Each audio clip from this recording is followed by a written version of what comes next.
everyone. Thanks for being with us today. My name is Dan Meade-Smith. I'm the president of the Washington Policy Center. And I want to welcome you to our inaugural Solutions Summit and the PASCO Chamber of Commerce monthly event. It's great to partner with the PASCO Chamber.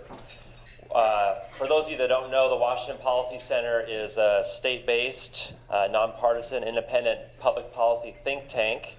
And we have offices in Seattle, Olympia, Spokane, and here in Tri-Cities. Jason Mercier, who runs our Center for Government Reform, has an office here in the Tri-Cities, so it's great to be here.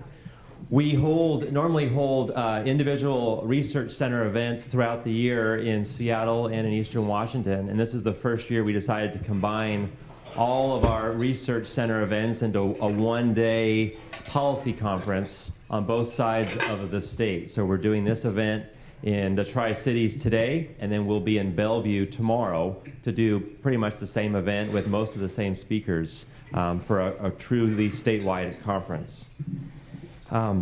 You'll have the pleasure of hearing from some great speakers today. We have over 20 national and local policy experts, leading thinkers on all the top issues facing our state. So I hope you're able to stay for a good chunk of the sessions. Come to the ones that fit with your schedule. We have healthcare starting right after this, so that's obviously a hot topic, and how the Affordable Care Act is affecting you and your business. So that will be our first session, and then we'll go all the way through lunch. And Scott Rasmussen, the pollster and New York Times best-selling author, will be our lunch keynote speaker right back in this room.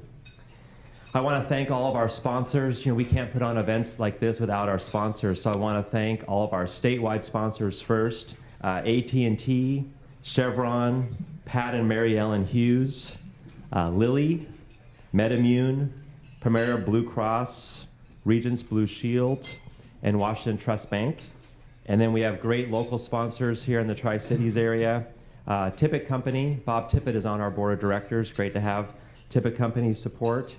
Senske Lawn and Tree Care, Mickey McKinnon Insurance, Bill and Meredith Fairdas, the Home Builders Association of Tri-Cities, Northwest Cancer Center, the Tri-Cities Journal of Business, which ran some in-kind ads for us, which we really appreciate, and the Yakima Valley Business Times that also ran ads to promote the event. So please join me in thanking all of our sponsors today.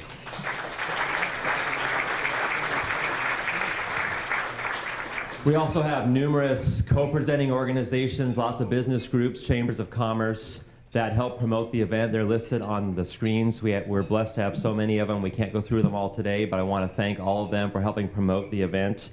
And a lot of them are co-sponsoring different sessions today, which we'll thank during those sessions. I mentioned Bob Tippett's on our board of directors. We also have an Eastern Washington Advisory Board, which helps us set our policy and helps with our events and sets our direction in Eastern Washington. So could all of our Eastern Washington Advisory Board members please stand and be recognized? I know there's several here today. Don't be shy. Stand up. Yeah, thank you.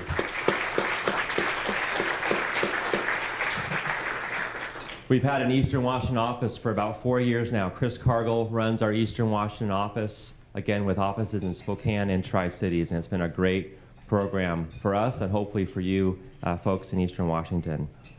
It's now my pleasure to turn the podium over to Colin Hastings. Colin is the Executive Director of the PASCO Chamber of Commerce. As I mentioned, it's a joint event with our Solutions Summit and the PASCO Chamber's monthly event. So I'll turn it over to Colin. Thank you, Dan. Thanks again for including the PASCO Chamber monthly meeting along with your Solutions Summit. And I think everybody is super excited the fact that they got up a little bit earlier on after a 3-day weekend, but you know, it was well worth it for the sunrise that I saw this morning. Everybody see that? That looked pretty great. So that's one of the great benefits of living here in the Tri-Cities. As Dan said, I am the Executive Director of the PASCO Chamber of Commerce. For some of the folks in the audience that aren't familiar with the PASCO Chamber of Commerce, we're the oldest business organization in the Tri-Cities area. PASCO Chamber members are made up of business owners, farmers, and then professionals either in business or agriculture as well. And And I'd like to take a moment as well, too, since this is our regular membership luncheon. We generally go through and do introductions, but I at least want to introduce our president this year, Melanie Johnston with Lords, if she'd like to wave her hand and stand up. She's our new president.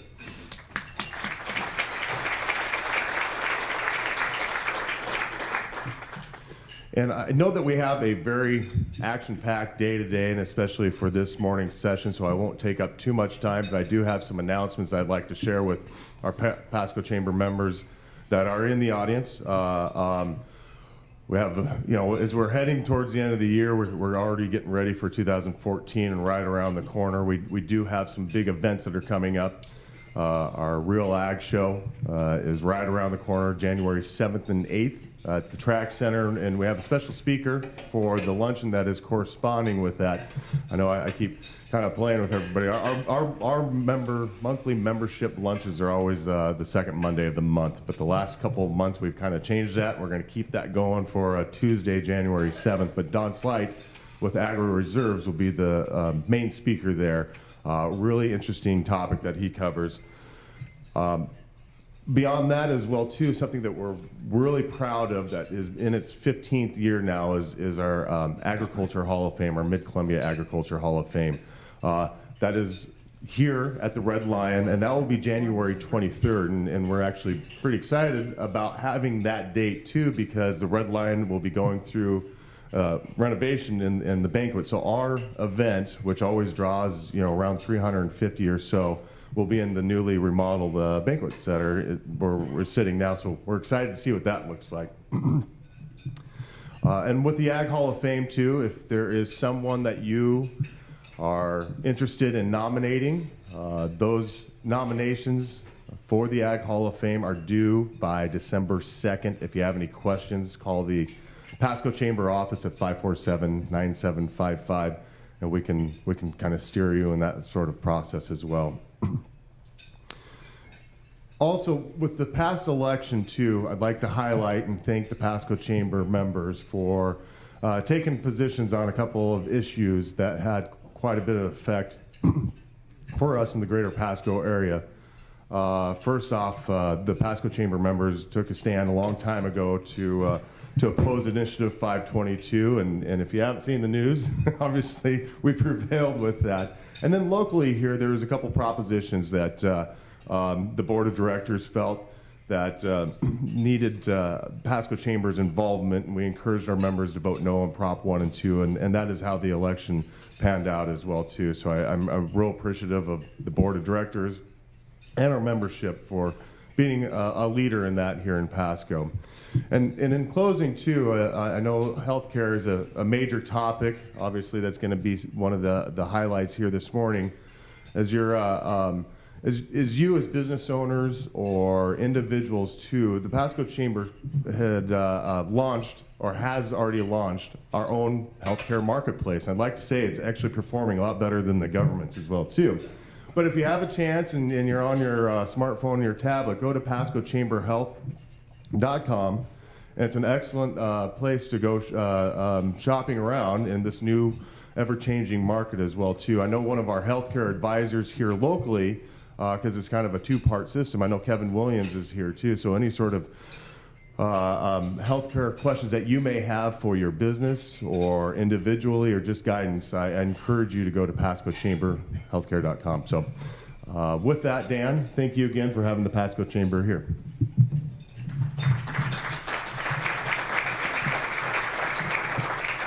All right, thank you, Colin. And it has been a great partnership. And now that we have a full-time staff person here in PASCO, we're looking to work even more closely together with the PASCO Chamber. And I do hope that PASCO Chamber members will stay for the healthcare session. That will start right after our opening breakfast session. So feel free to stay for a lively discussion about healthcare and how, again, it affects you and your business. So we want to get right to our first two speakers.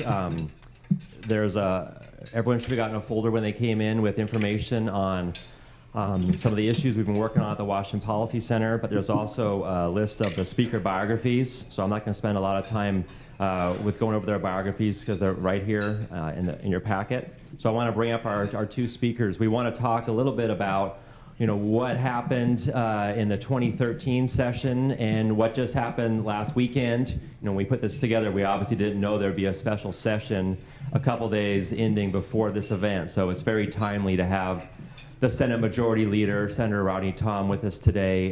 Very pleased that he's going to be able to do both events with us here in Tri-Cities and in Bellevue tomorrow. We appreciate him taking that time. And same with Bob Moore. Bob's located in Portland and again spending 2 days with us at these events. Bob is a longtime pollster, has lots of national and state clients, and going to talk a little bit about the mood of voters, post the big election in 2012 and then heading into this next big election in 2014. So I think it's a very timely topic to kick off the Solutions Summit, looking at what's happening in the legislature and also what's happening with voters and citizens across our state. So with that, I want to turn it over to Chris Cargill, who's our Eastern Washington Director. I mentioned earlier, and he is going to kind of MC this part of the program and handle your questions. But for now, I want to have Senator Rodney Tom start off the conversation, and please welcome him to the podium.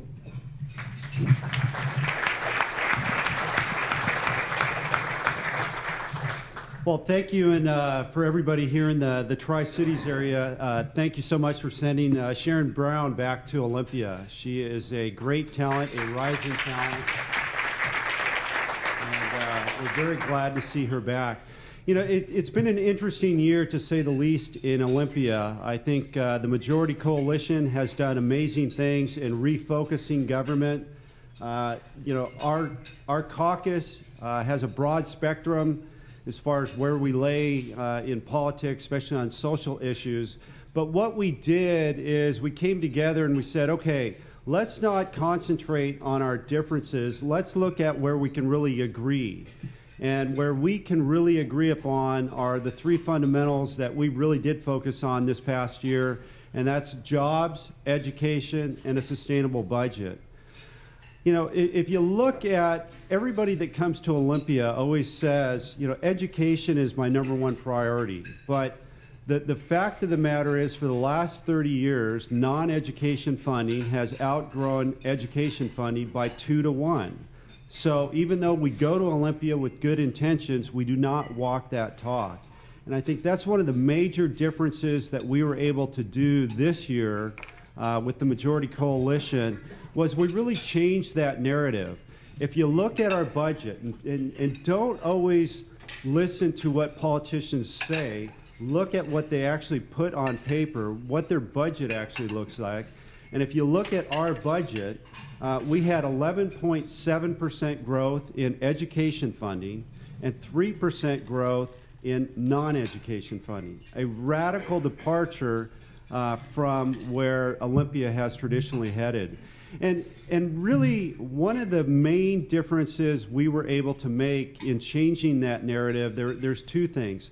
One, if you listen to Olympia, it's always about deficits. People forget we have more money this year, this biennia, than we did last biennia. In the upcoming biennia, we'll have $2.8 billion more than the budget we just did. So you always hear about cuts. In fact, sometimes you'll hear, oh, that mean, nasty Majority Coalition, they cut social services. No. Remember, non-educational expenditures still grew by 3%. So we're making a huge difference. I think one of the things that we've been able to do, especially in education, is refocus on reforms. We have the McCleary decision here in Washington State. It is not just about dollars, as some would lead you to believe. For education to move forward in this country, it's going to take a lot of reforms. I think we put together as a coalition, we sent over about a dozen reforms to the House. We didn't have much luck there. That's one of the things that we're going to have to continue to work on. We did make a substantial investment in education as far as $1 billion more for K through 12. With the help of Senator Baumgardner here, we did great things in higher education, freezing tuition for the first time in a couple decades, really making higher education available to the middle class. If you look at higher education in the direction that it's gotten, where it's going, You know, on the bottom end, there's scholarships, there's program help. At the top end, they can afford outrageous tuition rates, but it's really that middle that's been squeezed. We're fortunate here in Washington State, I think, to have some phenomenal universities. One of the concerns in higher ed when you don't have state support is quality starts to diminish, and we've seen that in other states. I think we've done a great job of not only maintaining the affordability element, but maintaining the quality that will lead us into the next century. If you look at, we live in a very competitive world, and this past special session is a great example of that. Boeing has lots of choices. Boeing will pay over $500 million in taxes this upcoming session in Washington State. So we came in there, tried to keep Boeing in this state. We'll see on Wednesday how the machinist union vote goes. But I think Boeing is a critical component. They paid $9.7 billion in wages and benefits last year, and I'm getting the hook, so at this point, I will stop.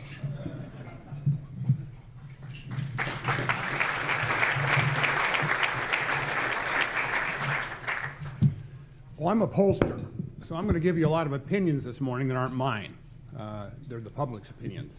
And what I'm going to focus on basically this morning is looking at Washington in terms, are we a conservative or are we a liberal state or are we somewhere in between? I think you'll see from what I'm going to tell you, get an idea why the majority caucus works for voters in this state. Okay, take a look at the breakdown in this state: Republicans, Democrats, conservative, liberals. Republicans a clear minority, Democrats 33% of the state, conservatives 38%. There's more conservatives than there are liberals in this state. Next slide. Next slide. Keep going. Okay. What are people today thinking about the state? On the left, are you feeling good? Are we on the right track? Are we off on the wrong? Are we going on the wrong track? And what do you think about the economy? Both of these measurements are identical. Basically, how you feel about the state depends on how good or bad the economy is. Next. Note that conservatives are more pessimistic about the economy. 80% are saying not so good or poor, but look at liberals. So a whole different point of view in terms of where we stand right now in the state. Okay, legislative priorities. Here's a list of some issues that we tested. At the top of the list, support policies that allow people to keep more of the money they currently earn at their job. Clearly number one. Now, go one more. Look at conservatives, moderates, and liberals on these issues. The top four. Look at conservatives versus moderates and liberals. Clearly, if you are a conservative, these issues are your best, your most important. Liberals and moderates really don't care that much about any of those first top issues. Earning more money at the job, promote job growth, reduce government spending, voting against tax increases. All of those conservatives like it 60% or more. Liberals, 8% say vote against tax increases versus 60% of conservatives. Next. Look at the governor's job performance rating at this point. Pretty good overall. 47 approved, 35 disapproved. But look over in the right-hand corner where conservatives, 61% disapprove. Liberals, 78% approve. A major difference in terms of how liberals and conservatives look at what Jay Inslee is doing in Olympia. Next.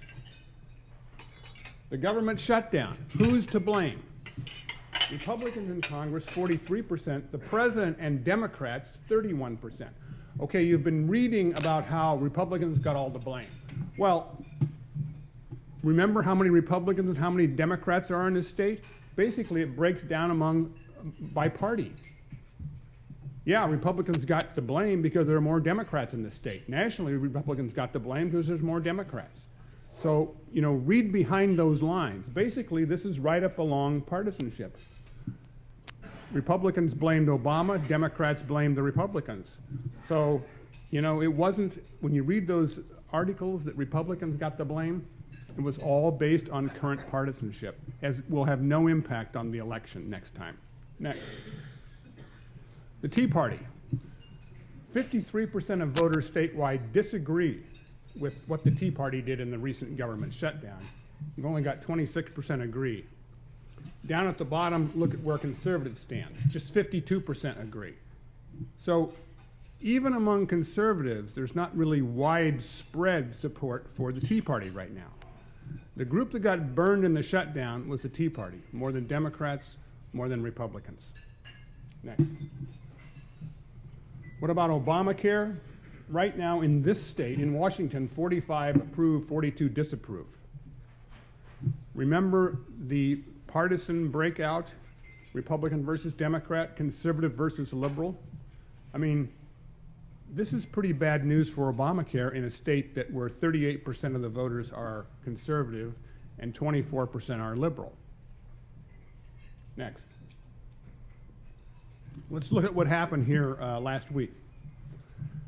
I-517, that was the measure that would make it easier to collect signatures. Went down big, 62-38. You can track the polling. The first poll that I saw was back in September, and it led 58-22.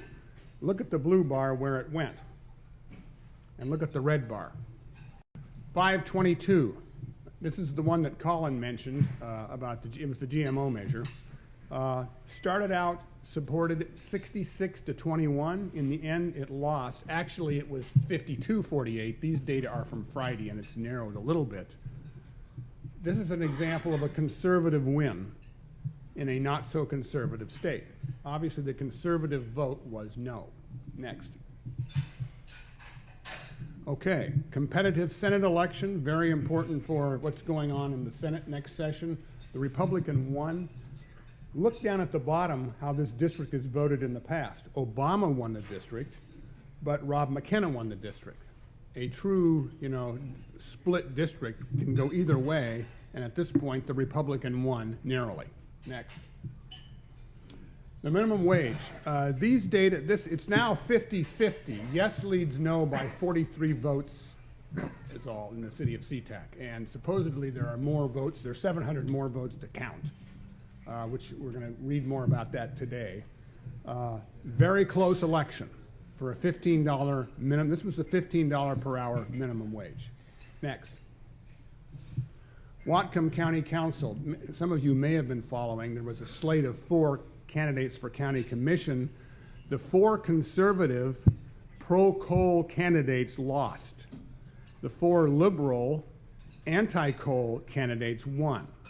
So basically, conservatives took a hit in Whatcom County this year. Next.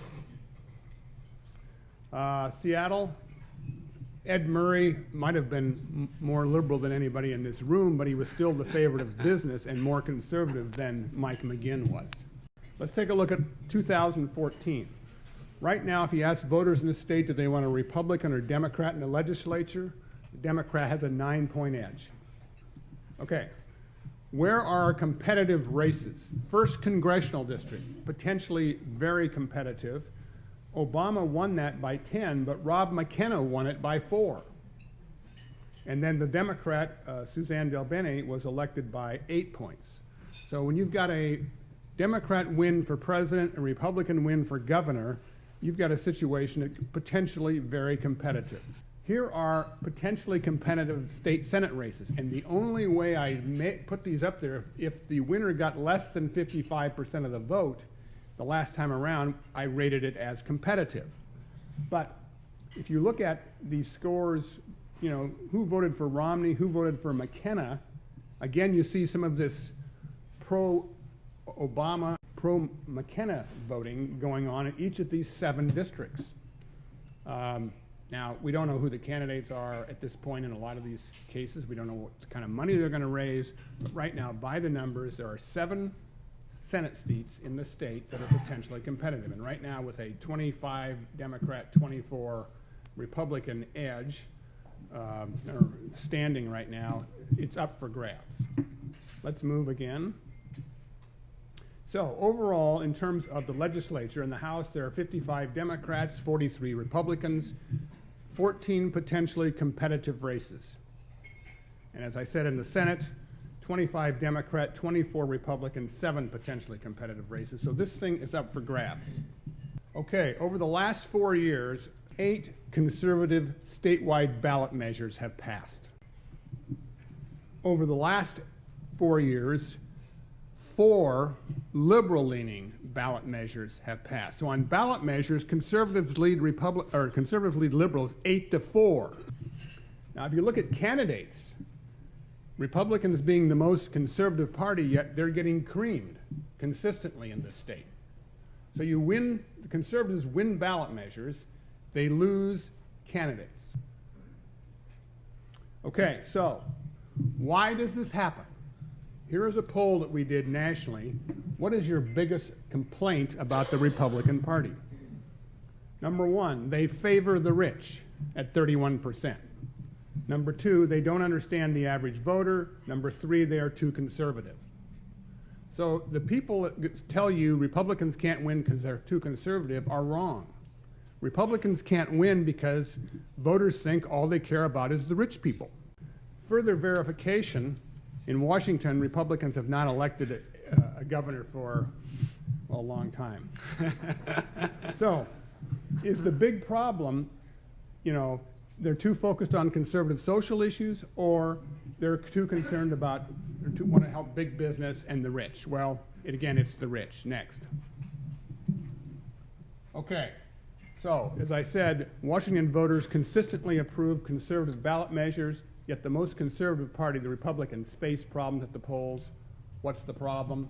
Republicans have a bad national image. Not so much in Washington, but nationally, they're the party of the rich.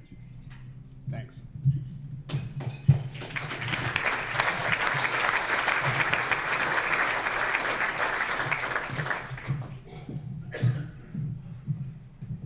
Thank you, gentlemen. Good morning to you.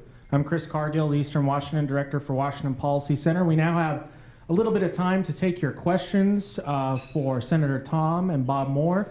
Allison is back there with a microphone. If you can keep your questions brief, to the point, and we'll try to get to as many questions as we can here in the time that we have. So whoever has a question, please just raise your hand. We got a question up here, Allison, at the very front.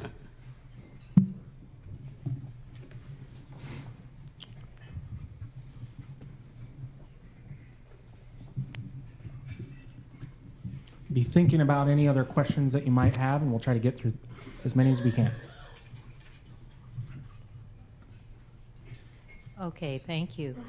I was speaking, my name's Meredith Ferris, and I probably have more opinions and knowledge, but I was speaking with Dr. Stark, and what terrifies me is, and my husband was a Boeing engineer, and he talked about the airline crash syndrome, where 6 or 7 small things lined up, and all of a sudden you had a crash.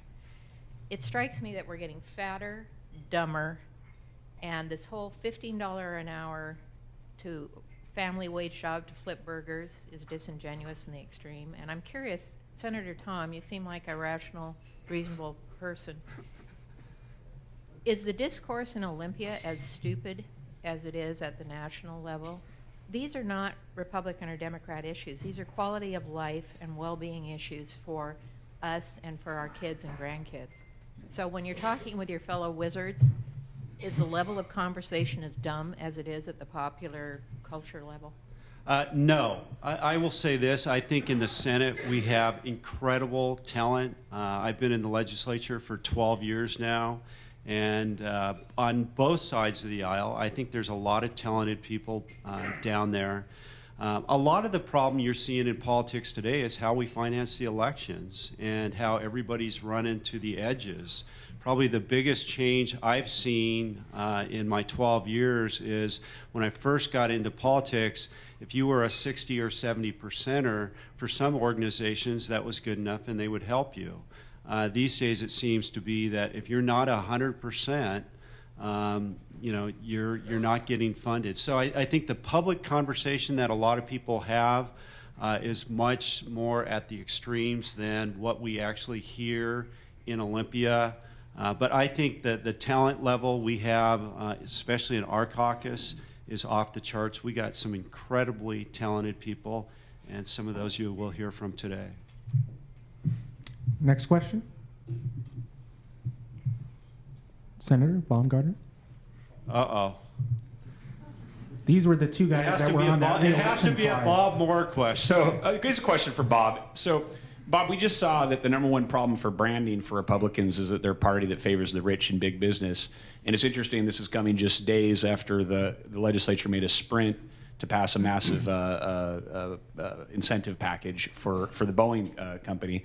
If you had been talking to us as that decision was being made in our caucus, was there anything you would advise on the politics, and not on the policy, because I think it was good policy and I voted for it given what happened, but purely on the politics of, if we're a party that favors the rich and big business, should we have ran headfirst into that Boeing giant tax break? I think you make it a jobs issue. I mean, purely from a political standpoint, it's good policy, of course, but in terms of how you deal with it from a political standpoint, it's jobs. We need more jobs in this state. We got to protect the jobs we have, and we'll go to the line anytime it relates to jobs. We need more private sector jobs in this state.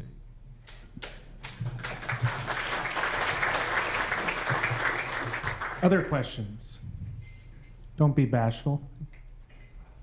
Well, I have a question for both of you while we wait for anyone else. We've talked a little, just a hair, we touched on the transportation issue and about the possibility of a transportation tax increase, whether it be a gas tax or a car tab tax. What do you think the appetite is right now for that, regardless of whether we actually have to have that money to build the projects that we have all around the state? What is the appetite of voters and the constituents you talk to, Senator Tom, for a gas tax increase, let's say? So the Senate just went on a 10-city listening tour, and I was able to go to 8 of those 10 cities. I would say that there's recognition that we do need additional revenue for new projects. I think there's a lot of misconceptions out there. Washington has a high gas tax. We're at 37.5 cents.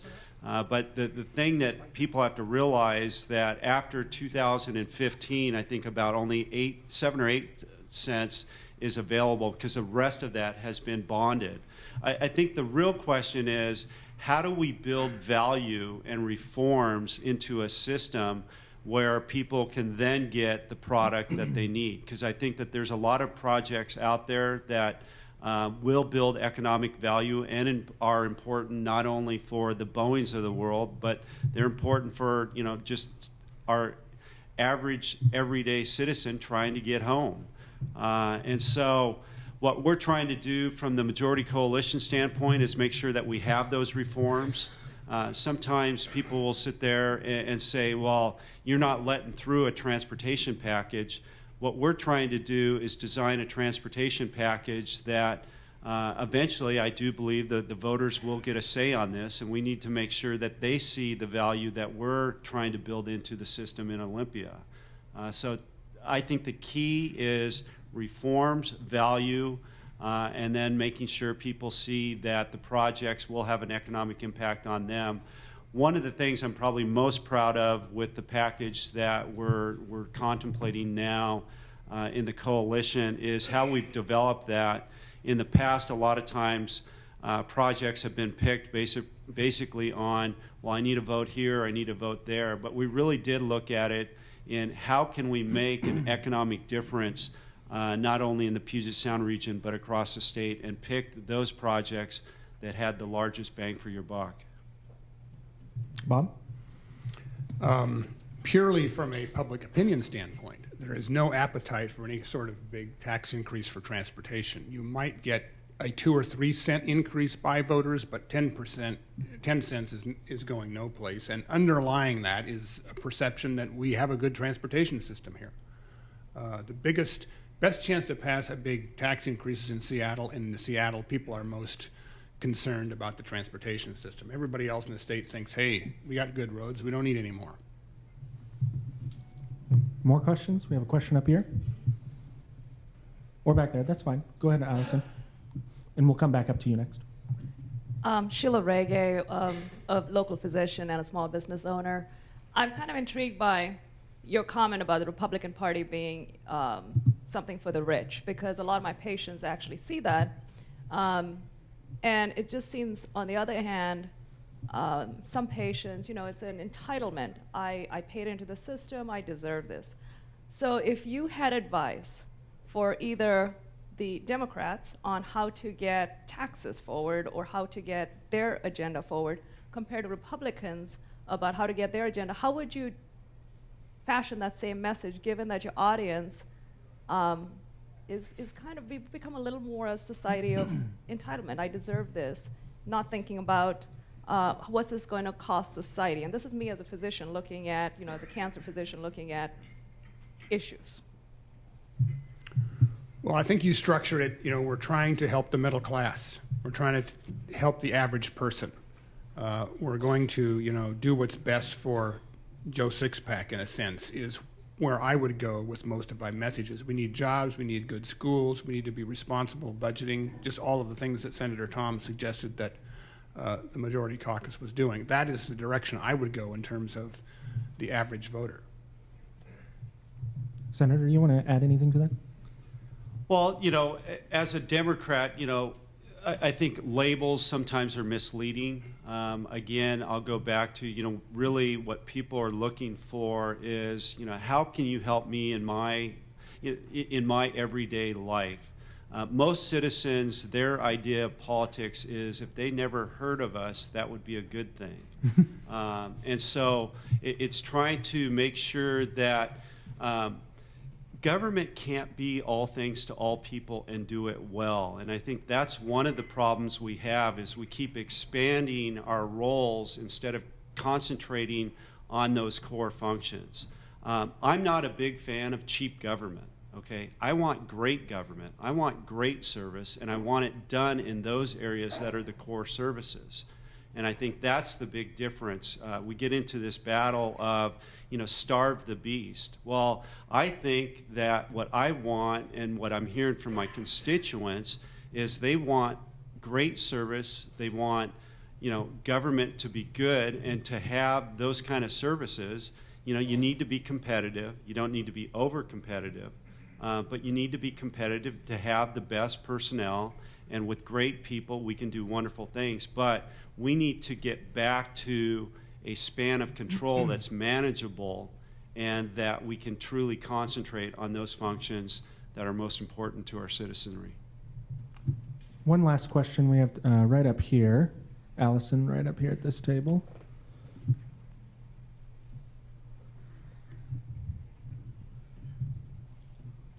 Yep. Hi, this one's for Bob. I was wondering if you had any comment on the advisory votes on the tax measures in the election we just had. No, sorry, I don't. We'll take Tom's question, Tom Power there, and then we'll wrap things up for the morning session. This question is for both of you, actually. I'm just wondering how that, how the Wednesday vote of the machinist union is going to turn out. Talking about the Boeing machinist union. Yeah, I wish I knew. I think it's up for grabs. I think it'd be a huge loss for this state if it's not approved. In my conversations with the company, they need the machinists to approve that. Aerospace is, the competition in aerospace is really starting to change. It's no longer a duopoly.